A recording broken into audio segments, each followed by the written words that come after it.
What about for you, Coach Tim? Do you have something that a lot of other coaches don't have?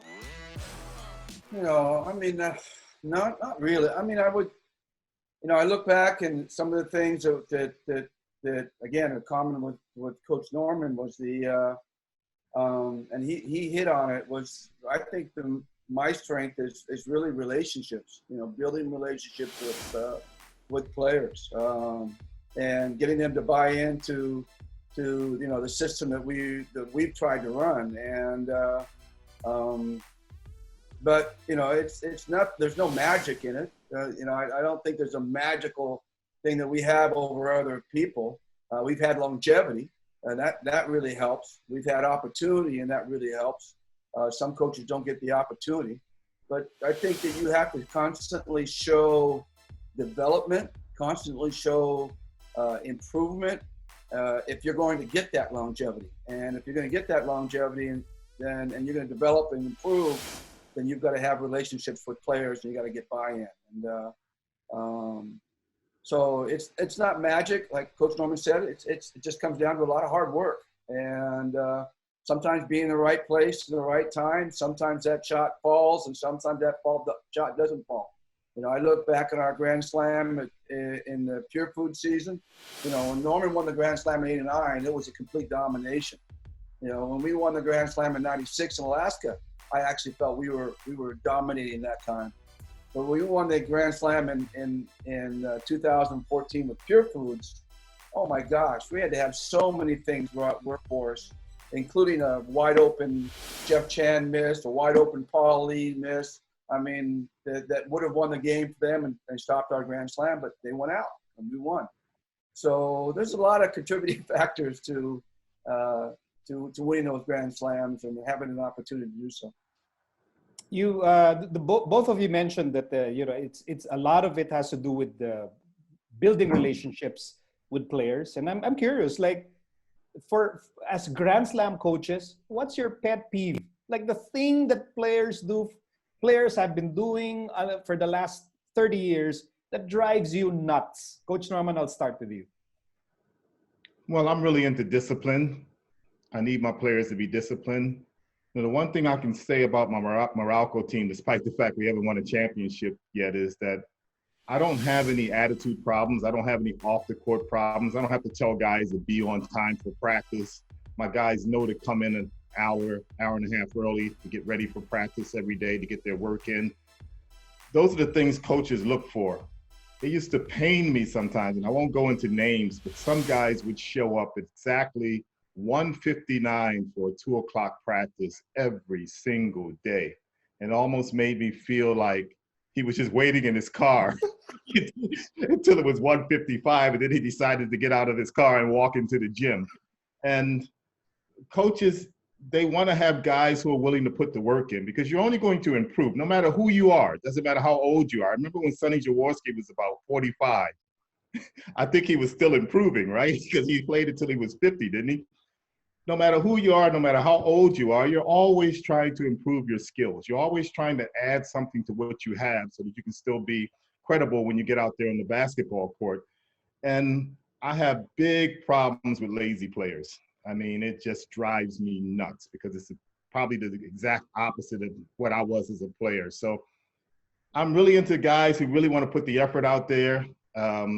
If you're lazy, you may not last that long with me because I don't have very much patience for it. Yeah, especially players who show up with ice on their knees at the start of practice, right, Coach Norman? Well, normally, sometimes in practice, you start off with stretching. Okay, right after stretching, you probably get some, your trainer might get some running in, some sprints and everything. Some players would come in, okay, and they would put the ice on when stretching starts. So they take the ice off when the running starts, okay? So they can't run because they just took the ice off their legs. So, yeah, I've seen it all. Don't worry, we won't mention names, Coach, don't worry. Coach Tim, what drives you up the wall? What kind of player drives you nuts? It's interesting just, hearing Norman, he's talking about stretching. Just goes to show, different ways of doing things. We never stretch in practice. We don't do stretching in practice. not as organized. We might have some guys that go off on their own, do some stretching, but we don't spend any time. And I just did that from 20, 30 years ago. And new players come onto my team and say, when are we going to stretch? I say, well, we're not. We're just going to go at it. So it's just different approaches. And I remember thinking about, you remember Ron Jacobs, Norman, you know, I would talk to Ron, and Ron would be doing things completely different from me, absolutely different. I mean, I just say he does these, you know, the way he defended off screens and pick and rolls and everything would be different from the way I did it. And it just, you know, gave me that expression, and, you know, it's more than one way to skin a cat. And when I hear Norman talk, I just think of, you know, the things that we do differently. We do a lot of things, probably 90% things we do the same, but there's 10 or 15% that we don't do the same. And it's interesting that you can still have that great success and do things differently. So it's not like one way to coach, not going to be a successful one. But going back to your question, you know, I mean, you're going to have all kinds of personalities through the years. I mean, you can't be around this long and not have this kind of personality or that kind of personality. And, you know, learning to deal with those personalities. And again, as Norman said, trying to get the most out of them while they're around. And I'm a big in agreement. If you're not going to be a part of the program, if you're not going to get into the culture, you know, I'm not going to fine you. I'm not going to, you know, constantly be on your back. Bottom line is you're just not going to stay around very long. And that's the advantage that we have, Norman and I have, as in our longevity, that, you know, we can kind of dictate that to players. And, you know, we have that backing behind us because we've had success. Harder for a new coach to come in and say, hey, you know, I'm not going to work with you. You're going to be gone. And young coaches and new coaches can't do that. But, you know, I think the bottom line is you have to do it, and you have to figure out a way to do it, even if you're young and starting off. It's just important. So to me, culture is the most important. And if guys just want to get into the culture, that really irritates me. Okay, Coach Tim, you mentioned that you and Coach Norman, you do a lot of things similarly, but you also do a lot of things differently. And I guess this is an opportunity to really get into the minds of your great basketball minds. And so we asked you to prepare your whiteboards and your markers. And Coach Norman, I'm going to ask you to dig deep into your memory, okay? Because what I'm going to ask is, I'm not going to ask you to draw up any of your Meralco plays because Coach Tim is here, right? I'm going to ask you. He knows them all. He knows all my plays. I know all his plays. There's no secrets in basketball. Okay. I'll tell you. So what I'm going to do, Coach Norman, I'm going to make you work a little bit harder here. Can you share like a go-to play that you had for your 89 San Miguel team? Well, not the 89 San Miguel team, because I can't remember that far back, but I can do a play for you that's been very successful for me over the years, Miko. It actually happened with Ateneo when I was coaching Ateneo, and it was the game one of the 2006 championship series against UST. We went on to lose that series 2-1, but we won the first game, the last second shot. And yeah, the Doug Kramer shot. Yeah. That's correct. It was a play I had seen the New York Knicks use, and they ran it at the end of the game for Patrick Ewing. He ended up scoring on a layup to win the basketball game. And I always remembered the play because it was only a couple seconds left on the clock, very little time to get anything off the dribble. You really had to just pass the basketball in and shoot it immediately, but you didn't really have to go for a three. And I can show you that play to give you an idea what was happened on the play. Hopefully you can see the screen here. Yep, we can see it. Okay, I'm just going to put people in position, okay? And I'll bring the screen up a little bit so I can start right here. This was Jai Reyes. Where am I? I'm backwards. Okay, this was the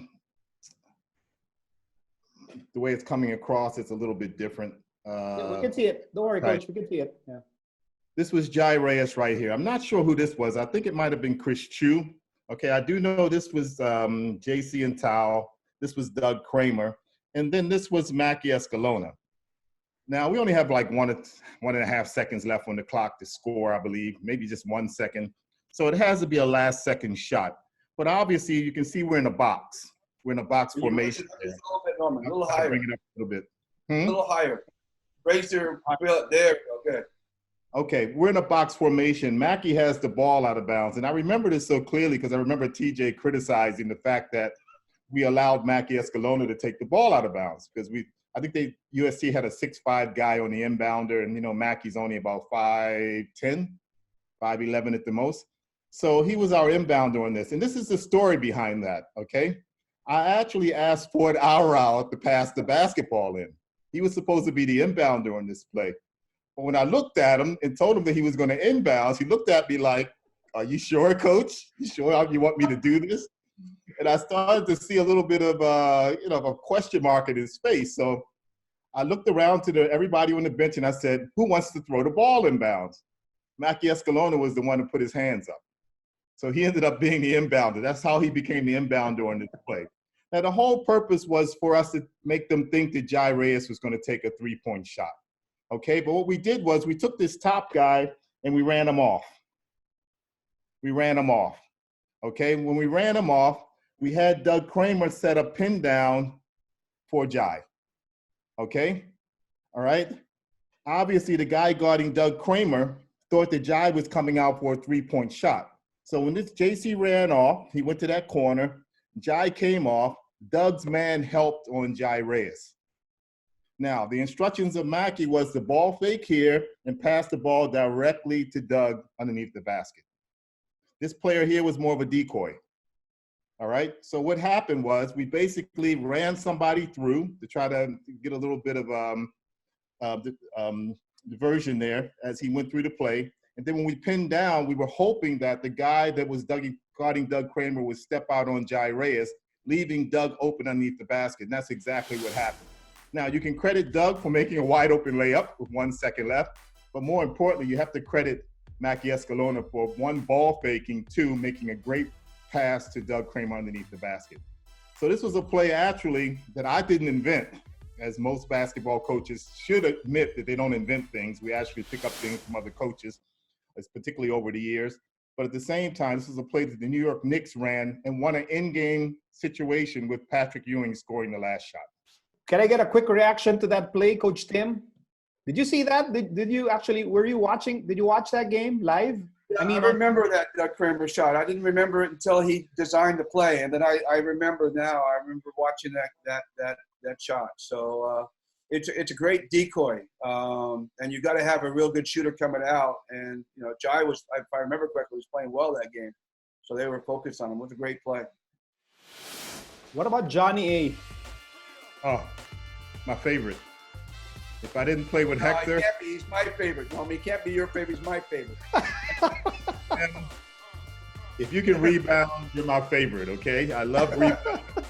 Johnny was the best rebounding point guard I ever saw in the PBA.